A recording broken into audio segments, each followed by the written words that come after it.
Welcome guys, I'm Sandip from askIITians.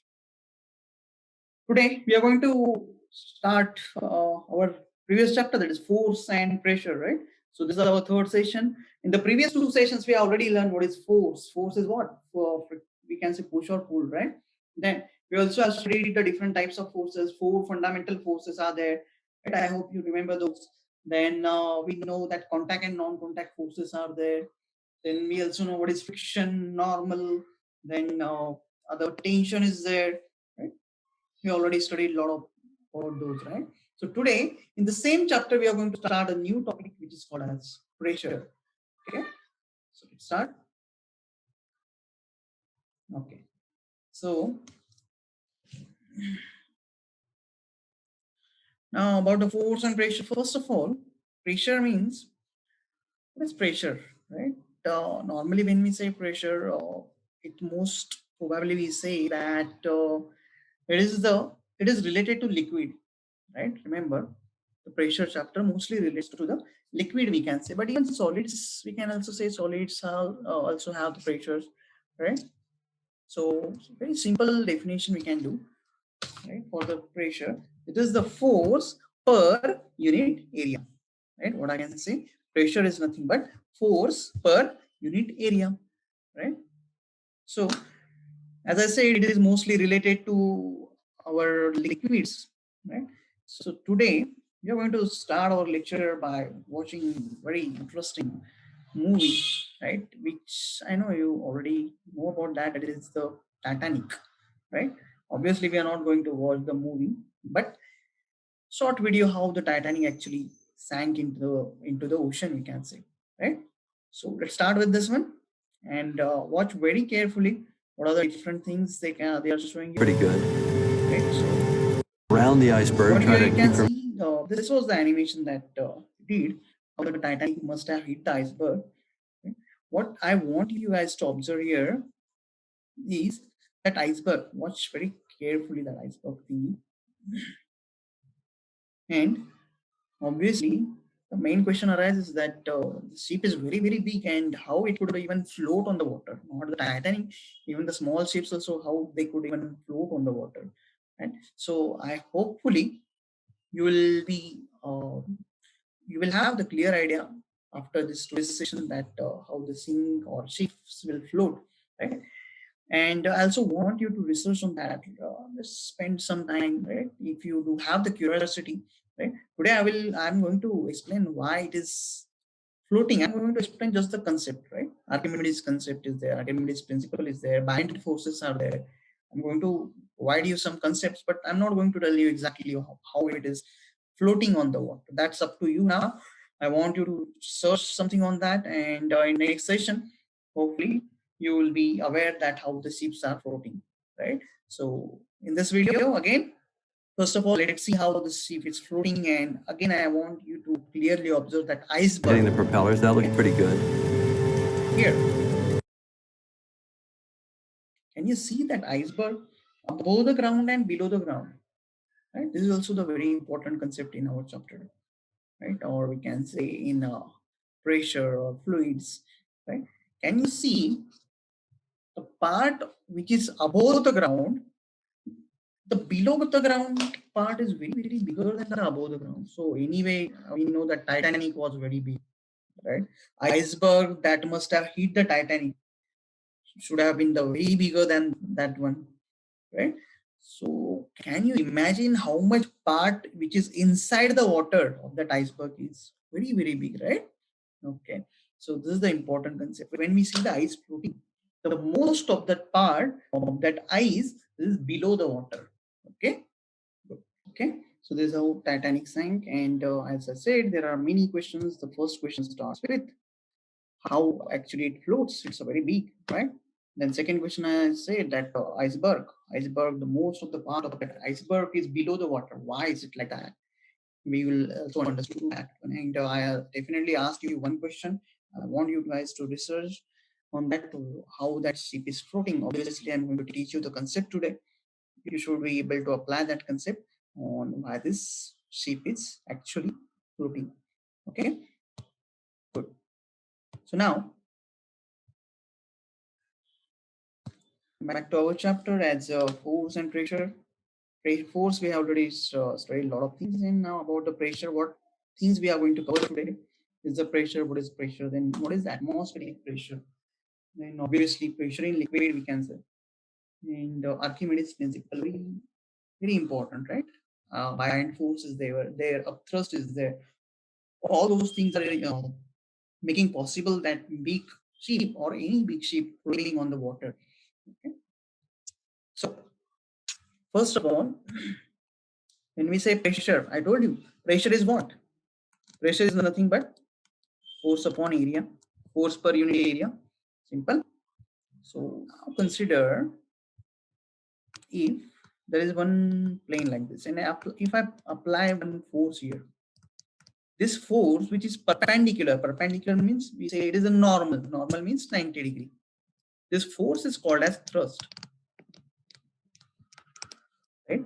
And as I said, that force applies we can say its effect is applied on whole that area. We can see here, this is the area, right?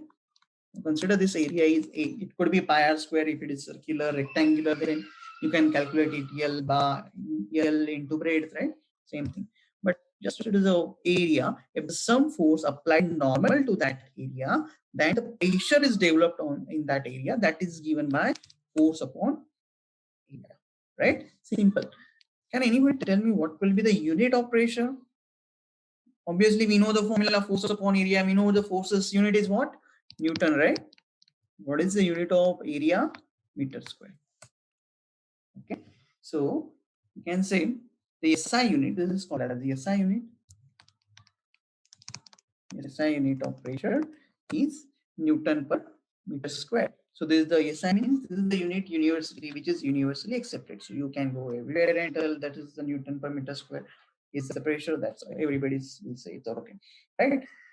And it is also called as Pascal. So instead of saying Newton per meter square, now we are going to say it is a Pascal. Why? Obviously, Pascal is the name of scientist, right? We already know Newton force has the unit Newton because of that Newton scientist. Similarly, Pascal studied something on this fluid and pressures and etc. etc. Therefore, unit for the pressure is Pascal.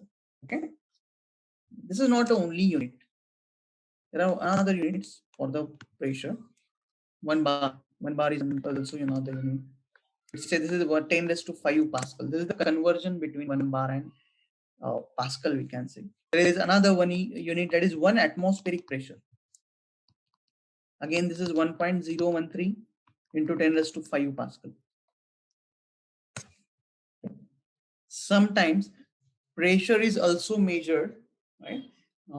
In terms of height of the mercury, right? So remember, this is called as mercury barometer.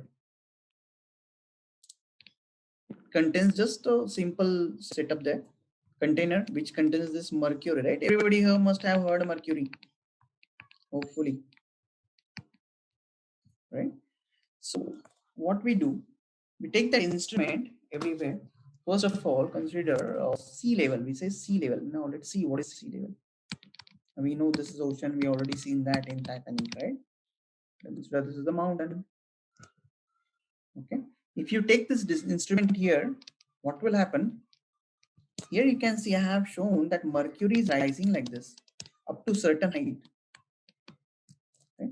So this height is actually going to tell us what is the pressure at that particular point. If I take this whole instrument, let's say at the sea level, that mercury is going to rise up to height of 76 centimeter, right?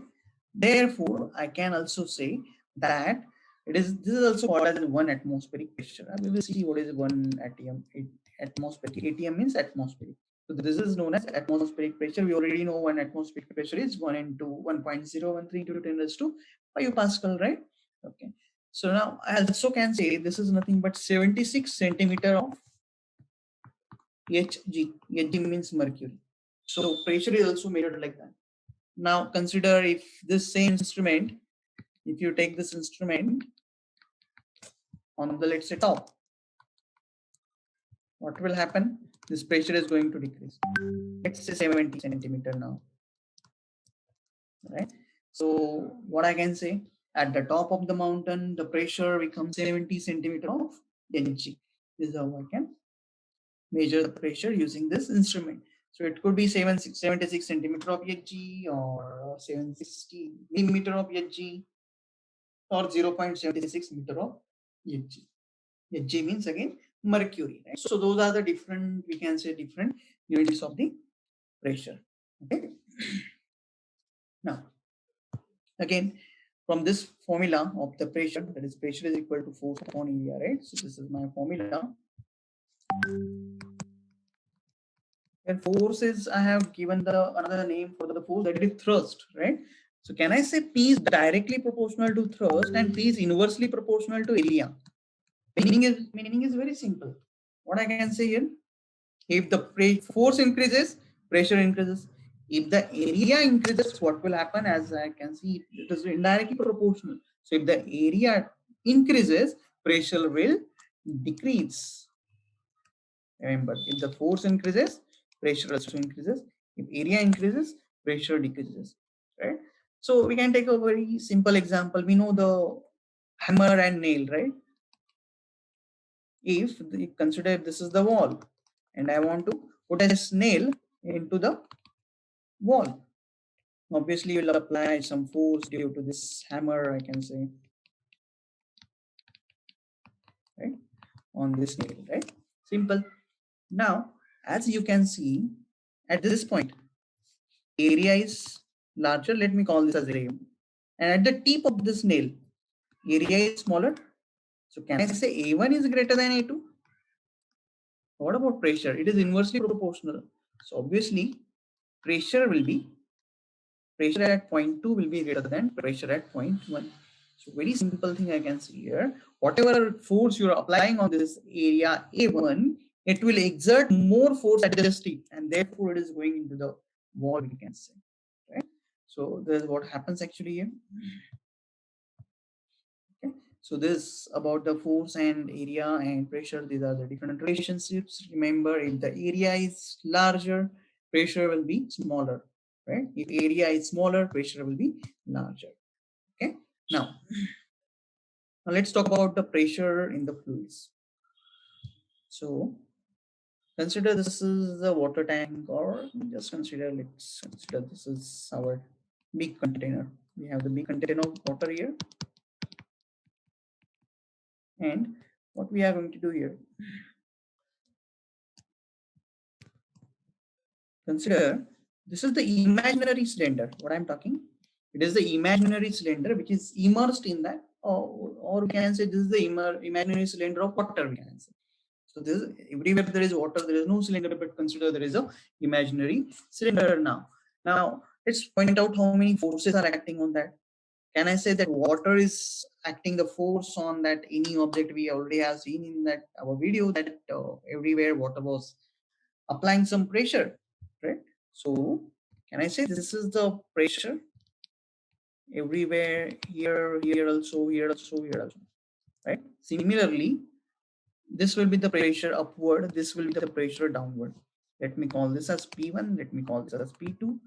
P2 is at height, let's say H2. P1 is at height H1. So obviously, difference between these two will become H2 minus H1. I will call it as H. Okay. Now, about the horizontal forces or pressure, we can say. Can you say that too? That all will get cancelled? We already seen those things in the force concept, right? If we applied the forces on the opposite side, what will happen? They will cancel each other, right? It will be like a null effect. Okay. So obviously, we don't have to worry about this blue forces. Just consider about the P1 and P2 forces. And now I want to prepare the formula for pressure. Okay. So what we can see, if this is the cylinder and that cylinder is now at equilibrium. If you do remember, when we say the cylinder is or any object is in equilibrium, when all the forces acting on them are similar. Horizontally, now we are not considering, we know that they are cancelling each other, but not P1 and P2. P1 and P2 will have the different quantities or different values, I can say, because as the depth increases, right? As the depth increases, what is going to happen? Pressure also increases, right? Remember this part very carefully. As the depth increases, pressure is also going to increase, and we want to calculate that pressure. Obviously, at this particular point, at H1 height, it is P1. At H2 height, it is P2. Can I say P2 is greater than P1? That's right. So let's say P2 minus P1 is it our final pressure or net pressure, we can say. So instead of pressures, we know in terms of equilibrium, when we get the equilibrium, when there is a forces are equalized, we can say. Now there are these two forces. Rather, I can say force because of P1 is what? I have the formula for pressure. Pressure is force upon area. Using this formula, can I write F is equal to pressure into area? That's right. Pressure into area. Now come here. So using that same concept, I can say P1 is equal to what? F1 into A. P2 is equal to what? F2 into A. Simple. Okay.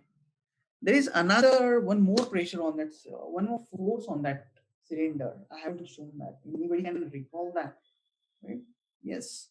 Think on that. Which force should be there? One more important, very important force is there. Right?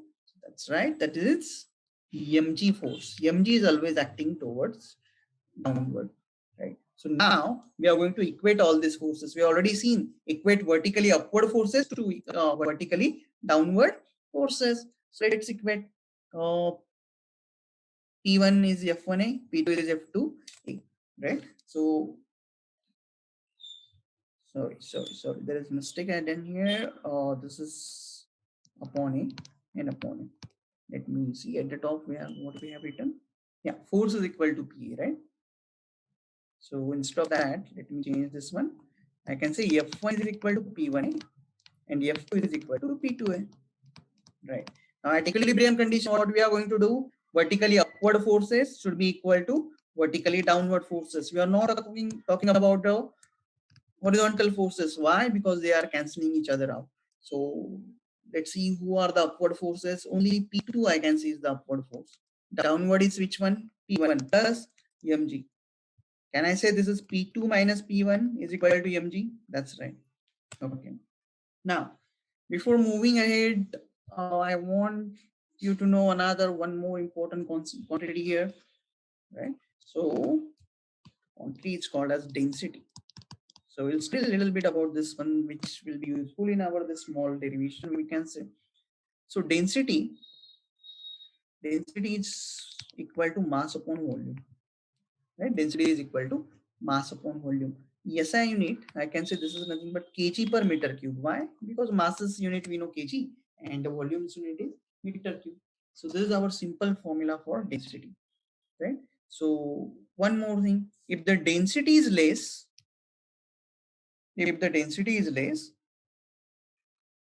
or just consider this point.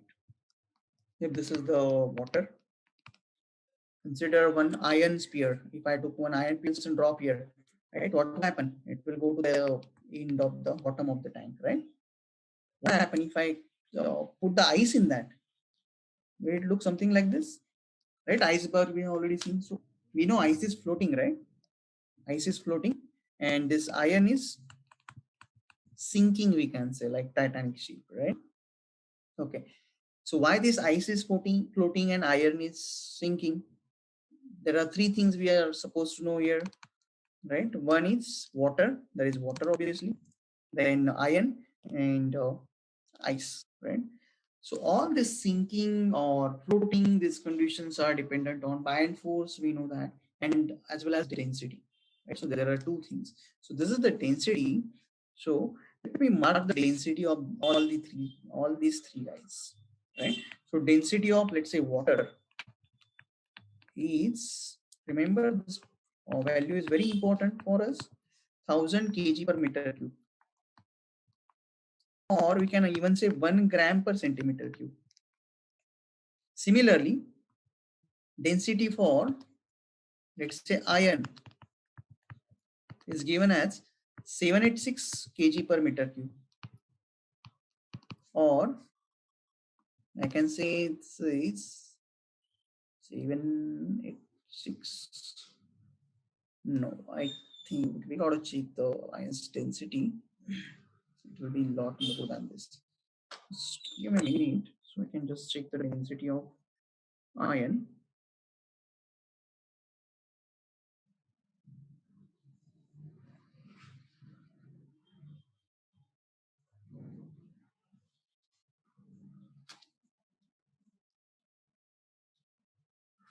Yes, it is 7864 or 74, we can say this much.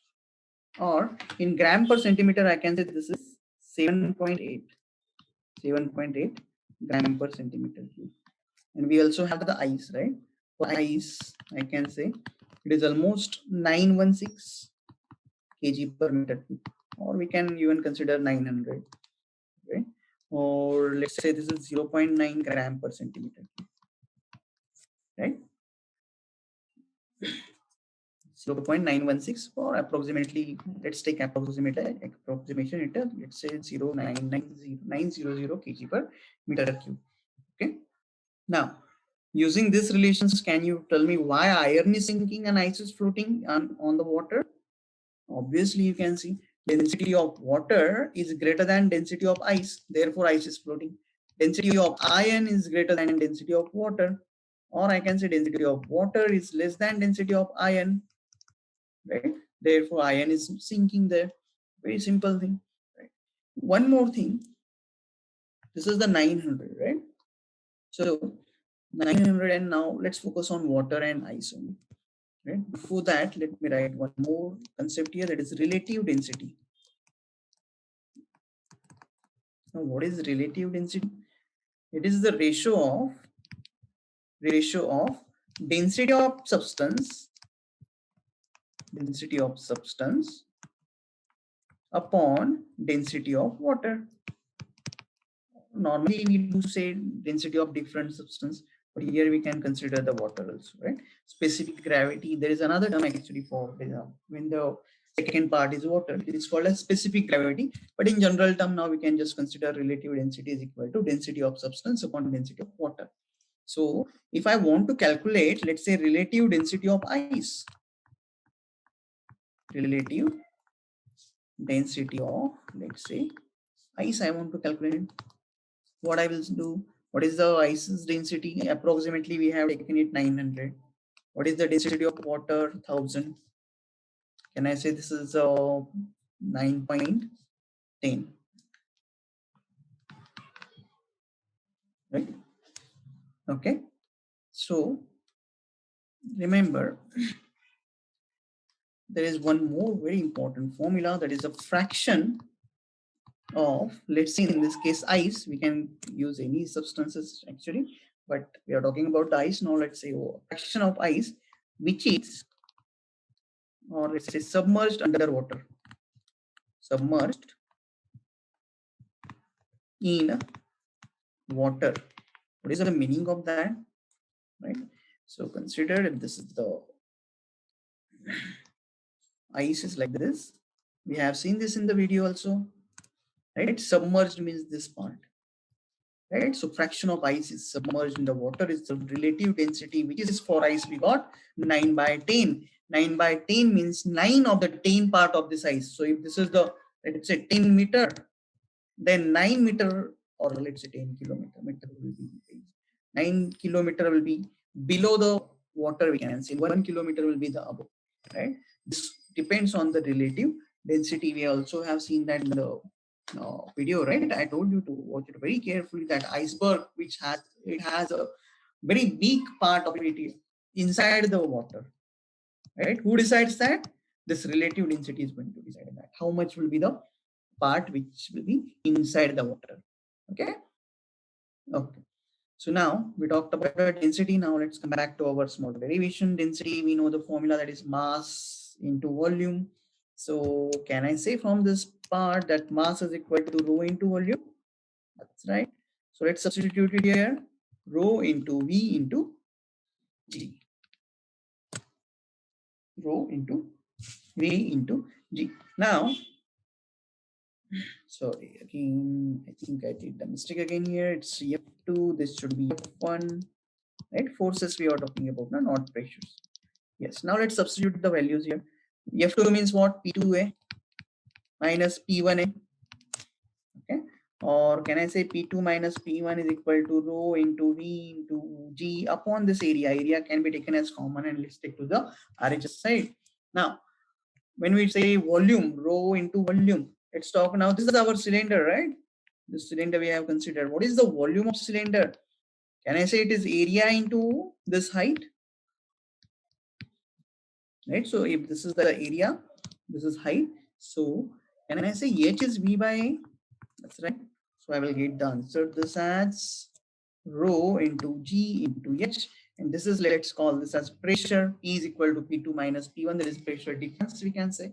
So pressure difference between these 2 points will be how much? Rho into G into H. This is our basic formula. Okay. So this is how we can find out the formula for pressure. Then now, why I said that P2 minus P1 is rho GH. Now just assume that this cylinder starts from, I will draw another diagram here. Yes. So now consider this is the water, right? Cylinder starts from here. So obviously at the top, how much will be the pressure? Here it has some pressure, that is H1 we have said here, right? Here at the top, still have some pressure, which is called as atmospheric pressure.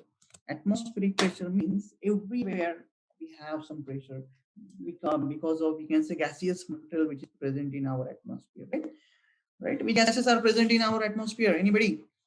That's right. Nitrogen is there, oxygen is there, carbon dioxide is very, very less than that, and others are in very, very small amounts, right? So all these gases also creates the pressure at every point in our room also, right? So it's not like that only water has the pressure, air also has some pressure. That pressure is called as 1 atm. We already seen that at the sea level, right? We talked this one. At the sea level, the pressure is 1 atmospheric pressure. As we move upward, what happens? Pressure decreases, right? Remember that part. Okay, so this is atmospheric pressure, and obviously compared to water's pressure, we can say it is not very high, right? So can I say that pressure directly at this point is equal to rho GH? Right? So instead of saying P2 minus P1 is rho GH, let's say P is equal to rho GH at this particular point, we can say.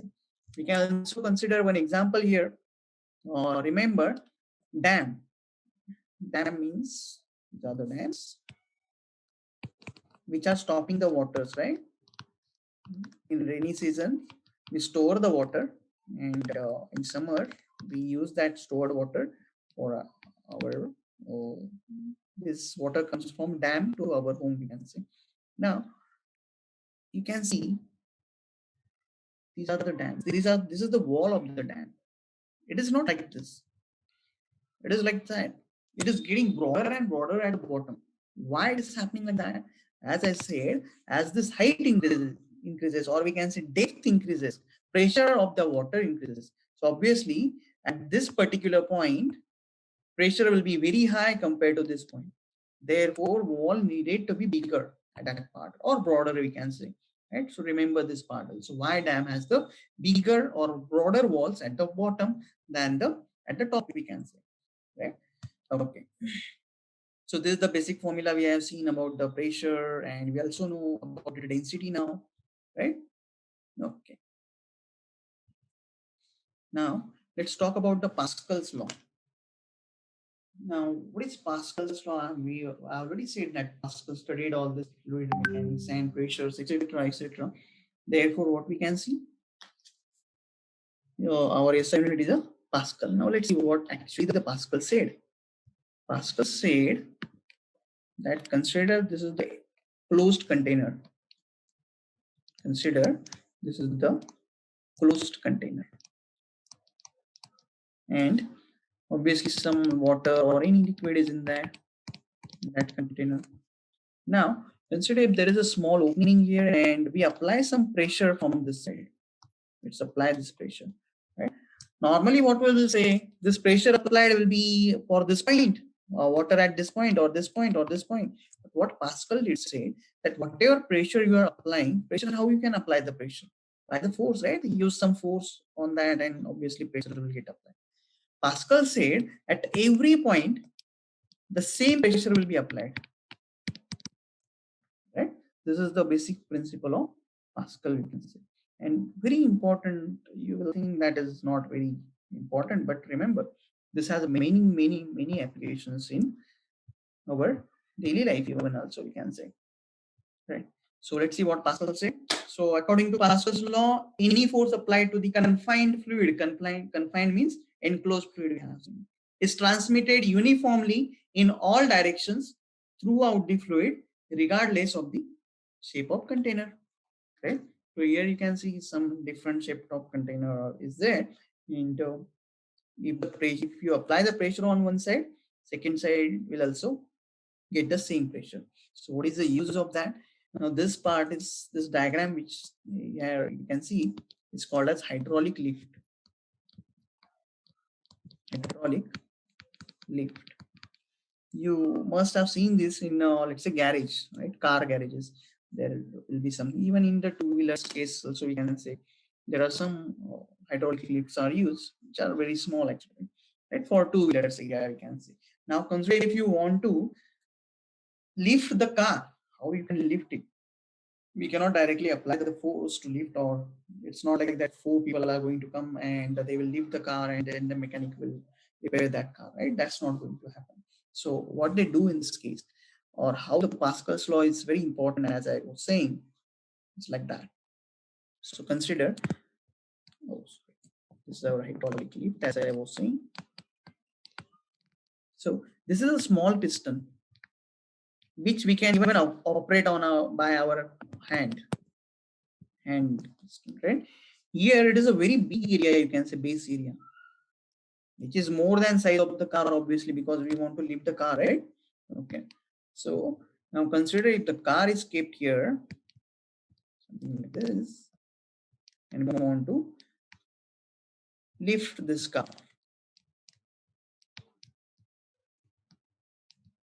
So what we are doing, this is the very small piston, you can say, with the small area A1. So area, can I say area is less than A2? That's right. Okay. So when we are applying this, pushing this piston, this is called as piston, right? If we push this piston downward, what will happen? Some pressure will be generated here. Let me call this as P1. P1 is also equal to F1 upon A1, I can say. So pressure is developed at this particular point. And what Pascal said? Pascal said same pressure is developed at every point in this container.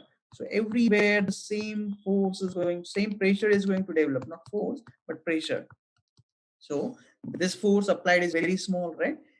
Pressure generated, area is also small. Pressure generated is transmitted everywhere. So if I consider this is the P2, and I say P2 is F2 upon A2, means force on the area A2. Now A2 area is very big compared to our A1 area, but which quantity is similar? P1. So can I say P1 is equal to P2, or F1 upon A1 is equal to F2 upon A2, right? Simple. So tell me, if now consider if this small pistons area is, let's say, 10 unit, right? If I applied the force of 15 unit, A2, as it is very large, let's say it is 1000 unit, right? And this area, sorry, this area is 1000, yes. And we want to calculate the force F2, with which that piston is going to move upward, with which that piston is pushing that car up, we can say. So we want to calculate F2. Now simple calculation is there, right? So can I say F2 is equal to 1500 Newton? Let's call this as Newton. Let's say this is meter square. Meter square will be very high, I guess. Just say it is 10 unit and this 1000 unit. So I can see here, if I apply the 10 Newton, 15 Newton force, obviously I'm getting a very large force which can be used to lift the car. Obviously, it will be car will need the greater force of than this. Car's weight is how much? Maybe 500 kg or 700 kg something. So it will need 7,000, 8,000 Newton force, right? So obviously we also have to increase the area. Let's say area is 10,000, you can say you can lift up to 15,000 Newton, right? So it depends on the areas. You can increase the forces quantity if you increase the area there. So very important thing we can say, that is Pascal's law. Okay, this law is also used in your brakes of the bike, we can say. Normally in most probably in sports bike, if you have seen somewhere at the handle, there is some very small, like this small ocean which contains some oil type liquid, right? In that, right on the handle, I'm saying, right? If you have the sports bike, watch on that handle, there is a small, you can say, compartment which contains the oil. Now this oil is actually went through like this,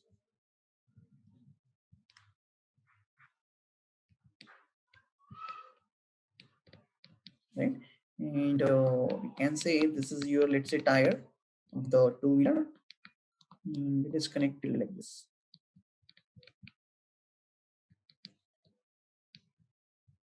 So this oil is flowing through here like this. And now consider, if you want to apply the brake, what you are going to do?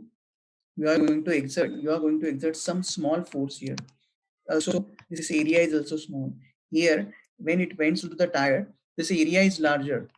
So A2 will be larger. So F2 generator will be larger, right? So with that force, this is a rubber type material which we can say brake, right? And it goes towards the tire, we can say like this. And now it is going to stop the tire. So this is called as hydraulic brakes. Hydraulic brakes. In trains, these brakes are very important. They use these brakes in hydraulic brake. These are very sensitive, very urgent brake, we can say, right?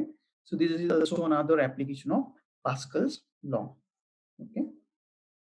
Now let's move to our next concept, which is called as buoyancy, right? Or upthrust, we can say. So what is buoyancy? Buoyant force, it could be, we can call it as buoyant force, buoyancy, upthrust. All these things are what? It is upward. It is an upward force exerted by liquid. What we can see here? It is the upward force exerted by whom? Liquid or fluid. Fluid means, what is the difference between fluid and liquid? Fluid means anything that could flow. Even gases are also fluid. Air is also fluid. And liquid means we already know, or water, oil, etc. are liquids, right? So buoyancy or buoyant force or upthrust means what? It is the upward force exerted by whom? Liquid or fluid, which opposes the weight of immersed object, we can say. Object could be fully immersed or object could be partially immersed, right? So this is called as buoyant force, we can say. Now this upthrust, how to give this upthrust? We have already seen the formula for the pressure which liquid applies on this object. Even in this diagram you can see, right? Liquid is applying some force on this block, we can say, right? Or we can I say pressure is being applied by the water on that block. So upthrust means force. Remember, this formula for the force is pressure into area, right? Very simple. Pressure is what we have said. Pressure is nothing but rho into G into H, right? Into area, right? Again, tell me, what is area into height? Area into height is nothing but volume. So can I say this upthrust or buoyant force is also called as buoyant force?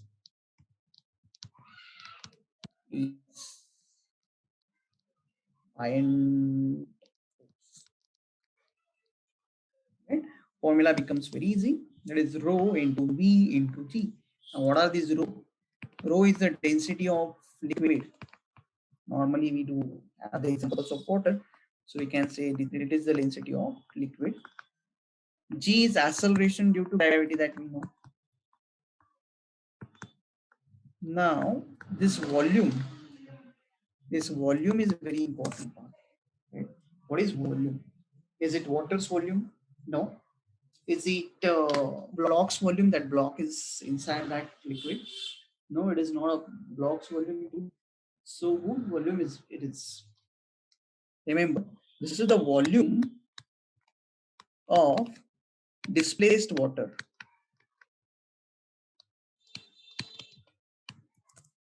Right? So again, the new concept is there, that is the displaced water. Now let's see what is displaced water. Right? Now consider here in this diagram they are shown. I have redraw this diagram. Consider this diagram has some water like this. What will happen if I insert, let's say, this wood they are saying, right? So if I put some wood into that wooden block, obviously this height is going to increase, right? So top the water is going to increase like this.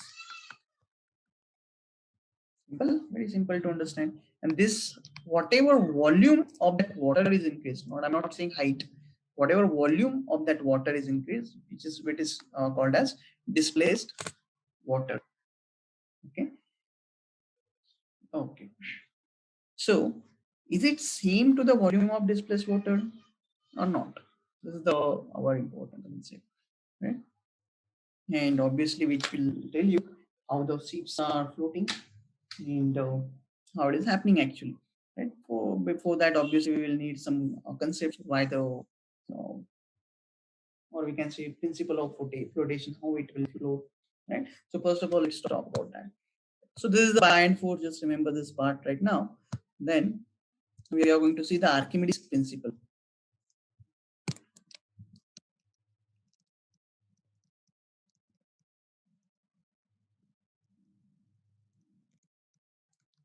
Right. So what he says, Archimedes says, when any object is immersed in a water, like this, we have immersed the cube, wooden cube there, right? It experiences the buoyant force that we also know, right? And that buoyant force is equal to, remember he said, buoyant force is equal to weight of the liquid displaced. Who displaced the water? That cube. The whole part is displacing the water? No, it is not. We can see the wooden, some part is also floating above the water, we can say, right? So only the weight, which we can say that liquid has displaced, right? So there is one experiment he did actually. Now consider there is one, let's say, small block which has, let's say, weight is equal to, this weight is equal to 5 kg. Now, if you tied a string to this block and let's say you immerse this block into the water, and now if you weigh this one using the balance, or let's say consider this is the spring balance upward, like this, it will show you the 5 kg. This is 0, 1, 2, 3, 4, right? So pointer is showing 5. Now, what happens if this is immersed in the water? You will see its weight is going to decrease. It will be, let's say, 3. Right? So here the weight becomes 3 kg. Why? Why this is happening? Right? This is called as actual weight. First one is called as actual weight. This is called as apparent weight. Apparent weight. Right? So he gave another statement there that actual weight, apparent weight, he said, Archimedes said, apparent weight is equal to actual weight. It is decreasing, right? So there should be minus sign, and he said it is subtraction buoyant force. This is what he said, right? So actual weight means we can say mg. Apparent weight, I can call this as mg dash. Actual weight, we know the formula, right? Mg weight is given by mg, and this formula we have written, that is rho vg, right? So he gave us another formula. Okay, so apparent weight is equal to actual weight minus buoyant force. Then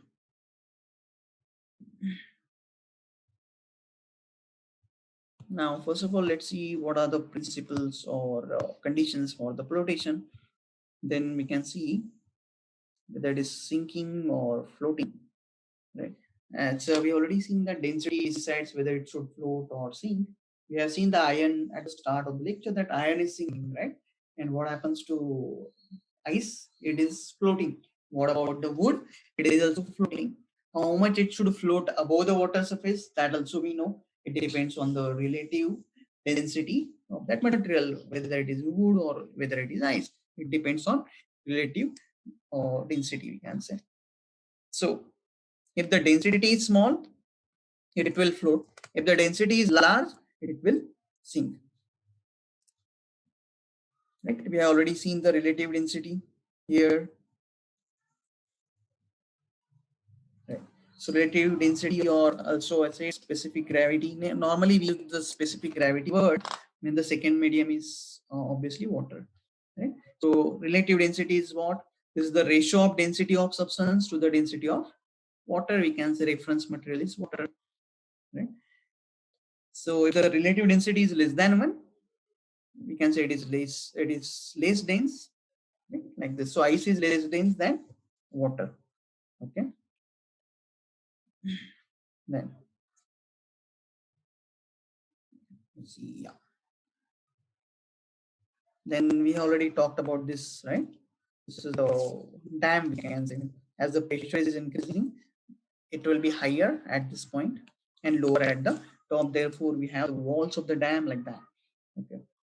So now, as I was talking, let's talk about the principle of flotations, or the conditions for flotations. Right now, we already know what is relative density and why it is floating, right? But still, my question is there, that why that ship, which is as bigger as Titanic or any other ship, obviously it will have a lot and lot of density. Why it is floating? Okay? So first of all, let's see what are the conditions. So flotation, simple concept I can write here is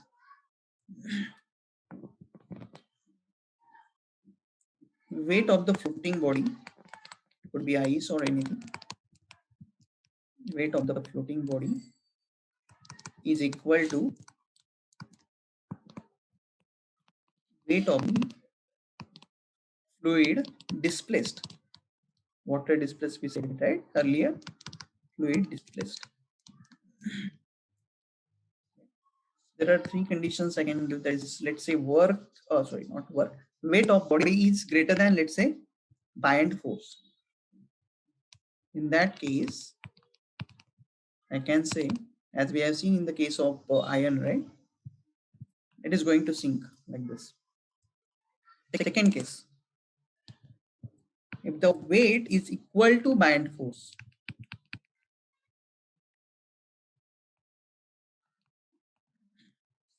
remember, the body will float like this, but it is completely submerged. This is called as submerged under the water. It is floating, but it is under water. Right? And if third condition is, if weight is less than buoyant force,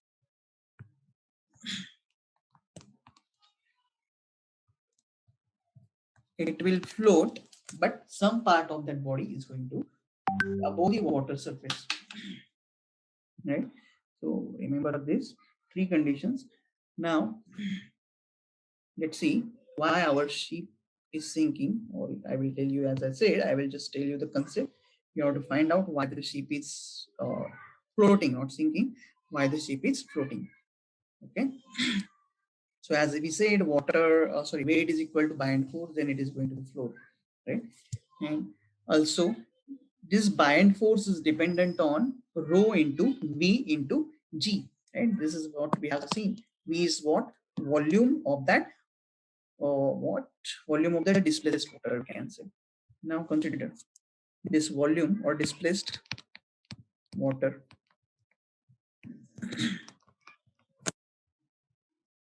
Now consider this is the container. Okay? And let's say I immerse the solid sphere here. Right? It is completely solid inside. Right? So you will see that this sphere has the volume 4 by 3 pi r cube, right? If it is like that, it is floating like this, obviously we can say that water displaced in this case, we write it here. This is the volume of sphere. So water displaced will also be same, right? Water displaced is, again I can say 4 by 3 pi r cube. Right? Okay. Now consider second case.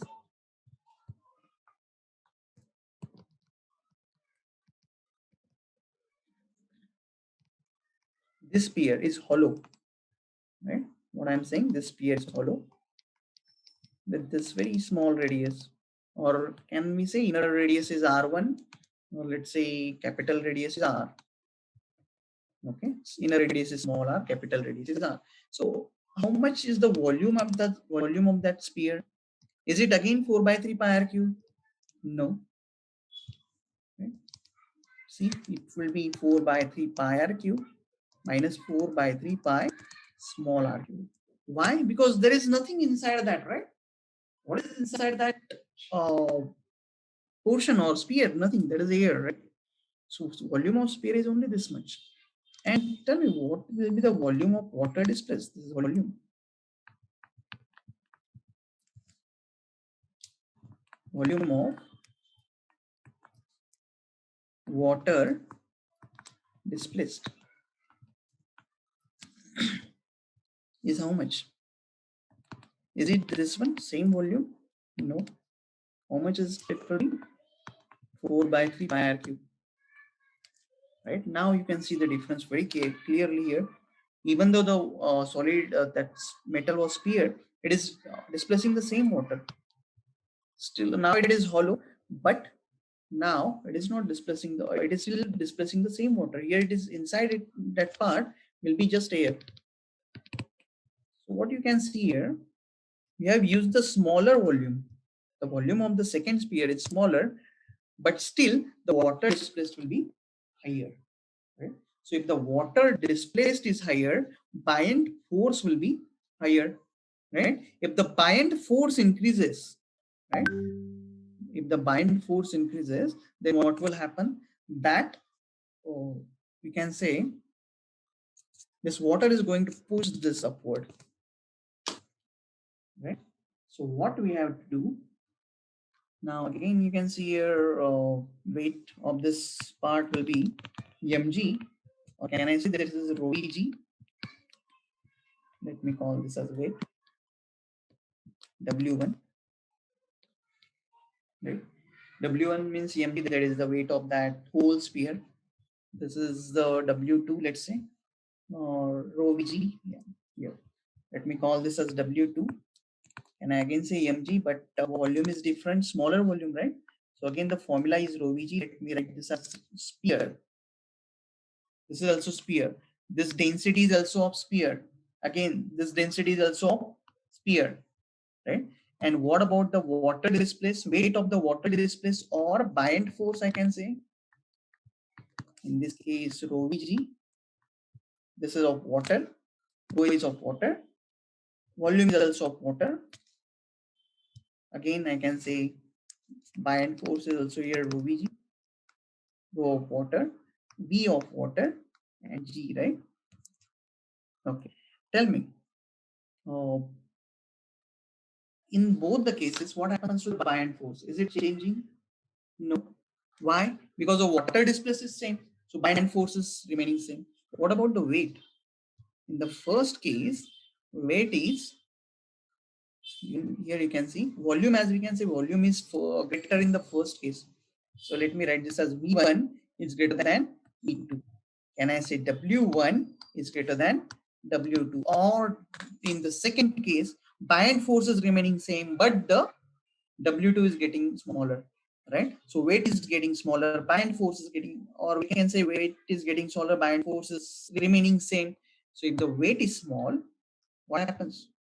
It floats, right? Simple.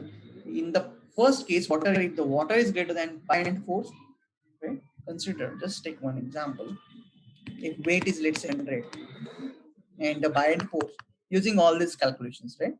Just take the arbitrary values. Consider weight is 100 Newton and the buy and force is, let's say, 80 Newton.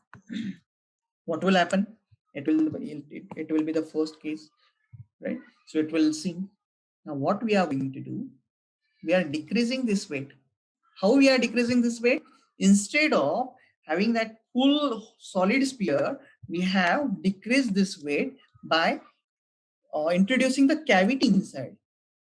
Right now, consider this W2 is becoming, say, 50 Newton.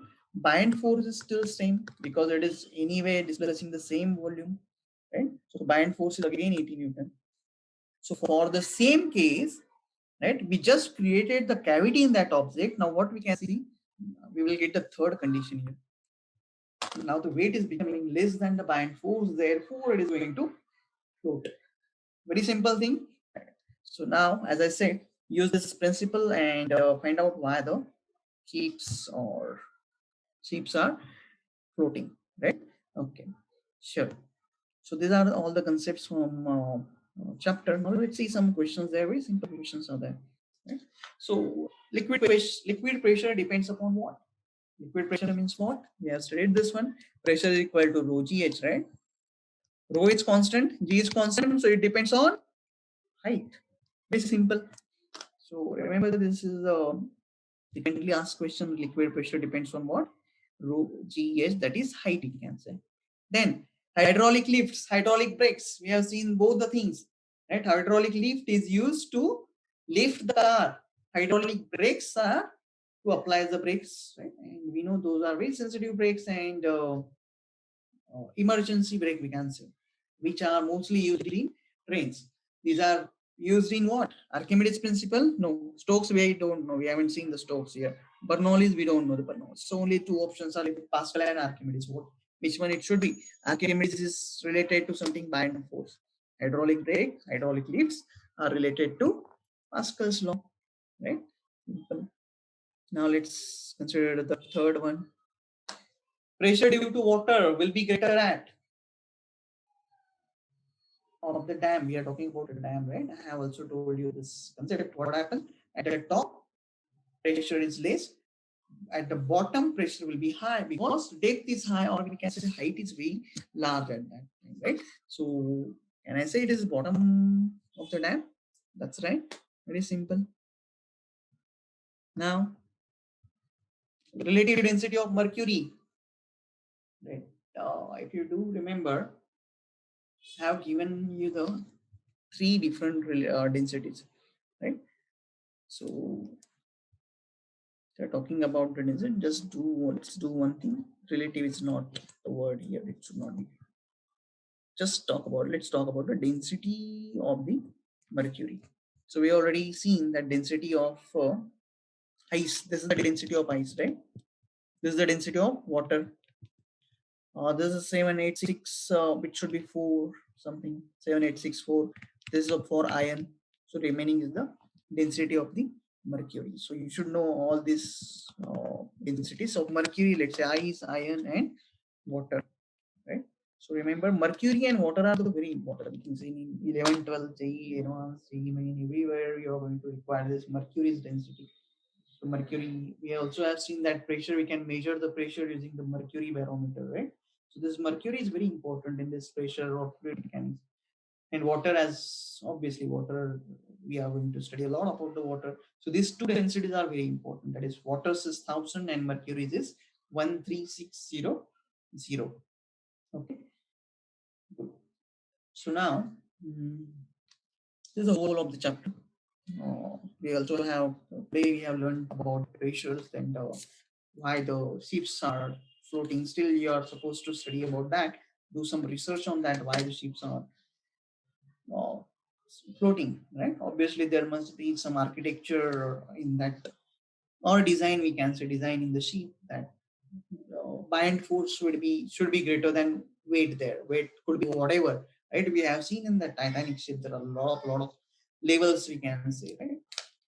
Oh, so weight could be whatever, but the only concept is buy and force should be greater than that. And why, how that buy and force is greater, that you have to search on. Okay. Then we also have seen up thrust, then the buy and force, then the pressure, density, relative density, how much part of any substance is above the water, all those things, right? So here we have completed all our the first chapter, we can say force and pressure, right?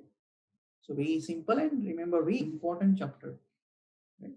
According to our physics, which we are going to require for even for 9, 10 as well as so 11, 12, G, CT, NEET, etc. Okay. So do one thing, study this chapter very carefully, and if you do have any doubt, please put that down in your forum so I can solve your queries there. Right?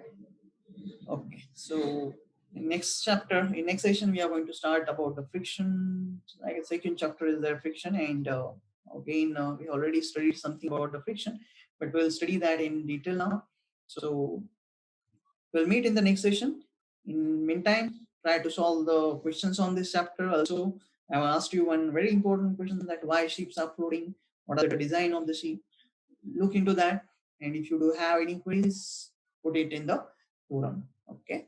Sure. So thank you very much. We'll stop here. Have a nice day.